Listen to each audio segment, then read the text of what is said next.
C'est l'heure de suivre les actualités, mesdames et messieurs, chers téléspectateurs. Sur votre chaîne Web Information Télévision, nous vous accueillons et nous vous disons bonjour de partout où vous êtes. Et pour commencer, les cris des armes ont repris dans la partie est de la République démocratique du Congo. Avant les couchers du soleil, ce vendredi 6 juin 2025, les combats violents ont été signalés opposant les forces armées de la République démocratique du Congo à l'AFC 123, occasionnant ainsi un déplacement massif de la population dans le Walikale. Plusieurs sources parlent d'un délogement des éléments de l'AFC 123 par les forces armées de la République démocratique du Congo sur les positions qu'ils occupaient autrement. Dans le secteur de Wanyanga, les sources administratives alertent sur une certaine tentative de la rébellion d'encercler l'agglomération de Pinga et demandent ainsi un renforcement militaire dans cette zone. Dans le même angle de ces actualités, le ministre de la Justice et garde des Sceaux de la République démocratique du Congo, Constant Mutamba, est sorti pour la deuxième fois dans les cabinets du procureur général près la Cour de cassation après une audition sur le détournement présumé d'une somme de plus de 39 millions de dollars américains, fonds alloués pour la construction de la prison centrale de Kisangani, la capitale provinciale de la Tchopo.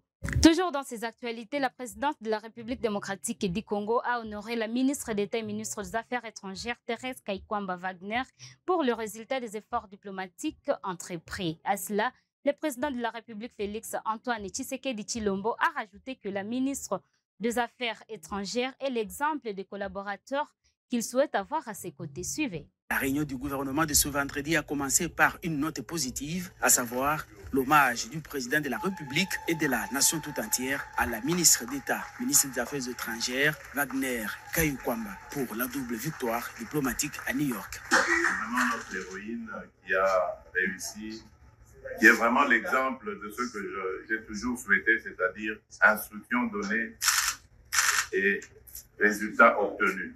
Voilà. Madame la ministre, au nom de la République du peuple congolais, je tiens vraiment à vous féliciter et vous remercier aussi pour tous ces efforts. Je sais que le combat continue, mais l'histoire retiendra que vous êtes une vraie héroïne, que vous avez vraiment accompli un grand travail dans ce combat injuste que vous êtes engagé. Encore une fois, merci et que Dieu vous garde et vous bénisse. Sur le même plan, lors de la tenue de la 46e réunion des conseils de ministres de ce vendredi à la Cité de l'Union africaine, un projet de développement et de construction de l'aéroport d'Njili a été invoqué pour une modernisation de cet espace. Suivez-en les détails. Le vice-premier ministre, ministre de Transport et Voies de communication, a présenté au Conseil une note d'information relative aux travaux qui se déroulent dans 2 aéroports internationaux de la République démocratique du Congo. Le premier projet relatif au développement et à la construction de l'aéroport international de Njili par l'entrepreneur Infrarose. Ces projets prévoient un nouvel aérogare de 48 000 m² pouvant accueillir initialement 5 millions de passagers par an avec intérieur et aménagement ainsi que tous les utilitaires modernes. Un parking extérieur éclairé et sécurisé, des infrastructures côté ville et piste, nouveau terminal passager, bâtiments de secours et lutte anti-incendie et toutes les spécificités techniques. Les travaux pourront se dérouler durant 36 mois. Ensuite, il est revenu sur le projet de réhabilitation et de l'élargissement de l'aéroport international de Lubumbashi-Luano par l'entrepreneur Souma Insat Tikaret. Ces projets comprennent la construction d'un aérogare de 8 000 m² pouvant accueillir jusqu'à 1 million de passagers par an, la réhabilitation et l'extension de cet aéroport, ainsi compris les infrastructures côté ville et pistes, nouveau terminal passager, bâtiment cargo et d'autres détails qui en feront un aéroport moderne. La durée de travaux est prévue de 20 mois. Les entrepreneurs chargés de réaliser ces projets ont été choisis au regard de leurs expertises et expériences dans les domaines de construction et des infrastructures aéroportuaires et connues. Rendons en province de la Tchopo face à la flambée des prix des ciments dans cette partie de la République démocratique du Congo. La société PPC Barna DRC a apporté une réponse concrète via son directeur Patrick Kahacha. Les détails. Le directeur général de PPC Barnet RDC, entreprise spécialisée dans la production des ciments, est reçu en audience par le gouverneur intérimaire de la Tchopo, Senolde Tandja Akomboyo. Au cours de cet échange, M. Patrick Kahashambacha a informé l'autorité provinciale de l'arrivée imminente de plus de 120 000 sacs de ciment à Kisangani, transportés par voie fluviale. Une initiative qui vise à lutter contre la spéculation des prix du ciment dans la province. Cette rareté qui s'est créée a donné l'opportunité aux spéculateurs de pouvoir augmenter le prix. Mais ce n'est pas l'attitude que PPC a adoptée pendant ce temps. Et nous avons plusieurs bateaux qui sont en train d'arriver. Demain, après-demain, il y aura déjà un autre bateau et il y en aura suffisamment jusqu'au mois de juillet, je crois. Il y a plus de 120 000 sacs en train de venir vers Kisangani. Je pense que ça va suffisamment servir, PPC étant déjà bien positionné dans la province et marque effectivement le modèle en maintenant le prix stable. Ce dernier invite les bâtisseurs de la Tchopo à faire confiance à la qualité reconnue du ciment PPC comme un partenaire clé de la reconstruction. Comptez toujours sur PPC, c'est le meilleur ciment et le ciment qui se veut être le plus proche de vous, utile pour toute la reconstruction de la province, une si belle province. Très satisfait, le gouverneur intérimaire Senolde Tandja Komboyo a salué ce geste fort en faveur du développement et a promis l'accompagnement du gouvernement provincial pour faciliter les opérations de la société dans la province.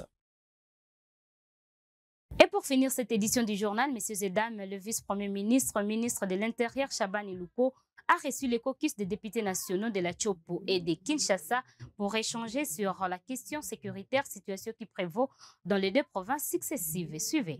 Le vice-premier ministre, ministre de l'Intérieur, Sécurité, Décentralisation et Affaires coutumières, Shaban Ilouko Biango Jacquemin, a reçu ce jeudi 5 juin 2025 les caucus des députés nationaux des provinces de la Tchopo et de Kinshasa. Une rencontre axée sur les défis sécuritaires auxquels font face ces deux provinces du pays. Le premier a exposé leurs préoccupations.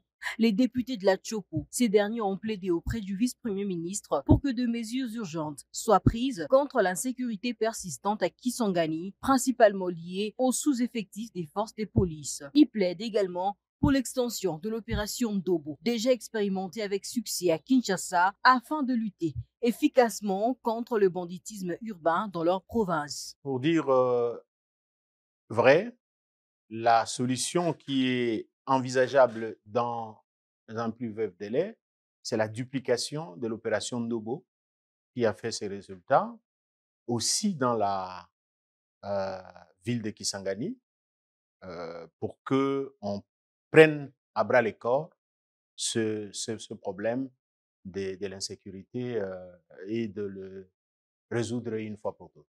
De leur côté, les députés de Kinshasa ont fait état d'une montée inquiétante des braquages à main armée, de l'insuffisance d'agents de police, mais aussi des embouteillages chroniques qui paralysent la capitale. Face à ces préoccupations, le vice-premier ministre a rassuré les élus. Il a rappelé que la loi de programmation de la police, actuellement en examen à l'Assemblée nationale, constitue une réponse structurelle à ces défis. Elle prévoit notamment un budget ambitieux pour le rajeunissement, la professionnalisation et le recrutement d'une police nationale plus efficace. Nous avons expliqué au VPM de l'Intérieur ce qui se passe à Kinshasa, dont notamment l'insécurité des braqueurs qui est devenue récurrente.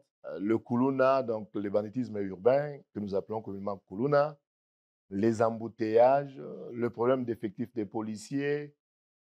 Le ministre a été très attentif à notre exposé et il a promis de travailler en synergie avec nous ainsi que certaines forces vives de la République pour justement trouver des réponses appropriées aux problèmes que nous vivons ici dans la ville de Kinshasa. Le vice-premier ministre a également mis en avant la mise en œuvre d'une nouvelle gouvernance sécuritaire fondée sur la tenue régulière des comités locaux et provinciaux de sécurité. Objectif, impliquer les forces vives de la nation pour des solutions durables à la crise sécuritaire. Les élus de Kinshasa et de la Tchopo repartent avec assurance que leurs doléances sont prises en compte. Merci mesdames et messieurs pour votre attention portée à cette édition du journal. C'est par là que nous mettons fin à cette édition. Portez-vous bien.